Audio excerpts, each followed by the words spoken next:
Slave trade. Many are passionate about the topic, and the mention of it sometimes brings resentment to the hearts of others. But the question has been whether or not the current generation knows much about where this activity took place in Ghana beyond the Ashanti and central parts of the country. Today, our Northern Regional correspondent brings us a special report from Saakpuli, a community in the Savelugu constituency, where some ancestors went through hell for no fault of theirs.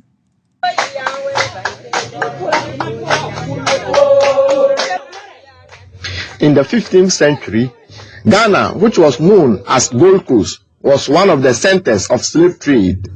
By the 19th century, it became popular in the northern region. Saakpuli in the Savelugu Municipality was known for having the largest slave market. Here, slaves were sold in the open market. Slaves were chained to the root of a baobab tree until they were sold to slave merchants and traders who came to the area to transact slave trade. Alhassan Bako is a tour guide here. He takes me through how slave trade took place here. At the time, Saakpuli was a town in Dagbang. It was one community which is very large. That is Kariga, Savelugu, Yendi, and Saakpuli. Because of the biggest, that's why they bring the market to Saakpuli. When they are to catch the slaves, they will just gather with some people, attack some village. When they succeed, then they will make the selections, those who are healthy, and come to the market for sale. And if they go without succeed, then they will kill them. That is why we have it here. There are some white men are coming to Ghana here to buy them. And when they come, they just meet the Southerners. They will be middlemen between we and the white men. So at the market, they will come to the market center, check them, see who is healthy for you, who can work for you. So when they get it full, they will send them to Cape Coast. About 20 minutes walk from the town are slave wells located in the western part of the town.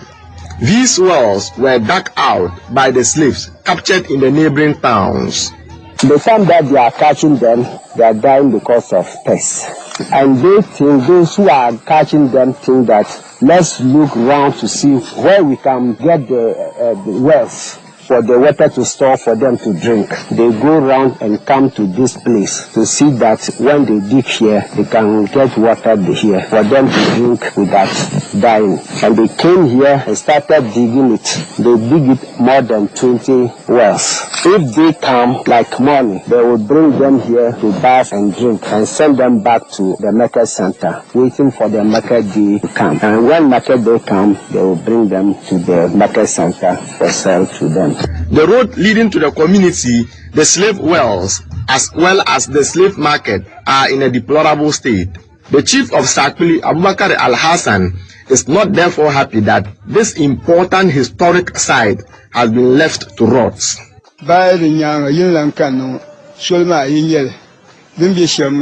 The road leading to this community is very bad. Most tourists don't come here because of the deplorable nature of the road. Aside that, the only dam in the community usually dries up in the dry season. We are therefore pleading with government to come to our aid. For residents here, if the municipal assembly construct the road and develop the slave market, revenue will be accrued to embark on other developmental challenges in the community, since tourism is one of the means government gets revenue. For Assassin News, Baba Kamel, Saakpuli.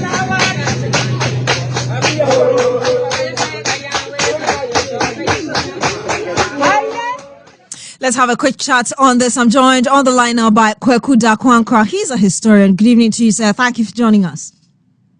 Okay, good evening. How much of our history have we learned? Asking this in the context of what people say, to paraphrase it, when you fail to remember your history, it tends to repeat itself. Yeah, thank you very much. This tip that you paid has showed how less people are attached to their community and how we as a country do not give much regard to our history. That place is very important in the study of slave routes in the country. Many have argued that majority of the slaves that were shipped overseas or to the Caribbeans and the Americas were from the northern part of the country, and they made a long journey all the way from that place to the south. And by the time they move all the way to the coast, they have assumed various names. So when we even talk about the Coromantine slaves, majority of these slaves were from the northern origins. And that is very instructive to understand that it is not only the Akan hinterland that sent slaves overseas, and that the evidence of some of these people who came from the northern enclave could be seen in the slave market and the slave route in the northern region, as we see per your reportage. And that is very instructive. The good thing is that as a country, we have made a hallmark for heritage tourism. But the heritage tourism has always been concentrated in the central region of Ghana. So mostly we are looking at the slave monuments, and the castles and the forts have become the most important thing. And then in addition, the Assyrian to control where the slaves come and take their final bath before they are taken to the castle. These are the two major landmarks that many people are aware of with regard to our slave route and slave heritage and monuments.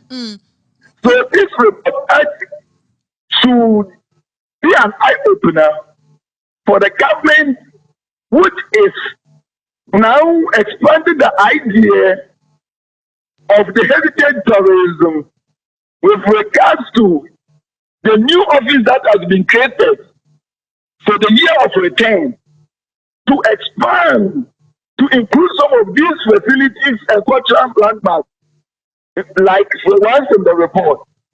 And there's a need to develop that community so that it can be added as one of the museum or landmarks that could be used as part of the year of return. That is my contribution. But beyond tourism, though, how has our inability to imbibe our history affected us? Thank you very much. The very fact that we do not understand our history, that is why we allow certain important cultural artifacts, cultural landmarks, as well as structures to die off. There are certain important buildings in this country that have marked an important role in our socio-economic and political history, not need to be cited or protected to show how those landmarks contributed towards our independence struggle.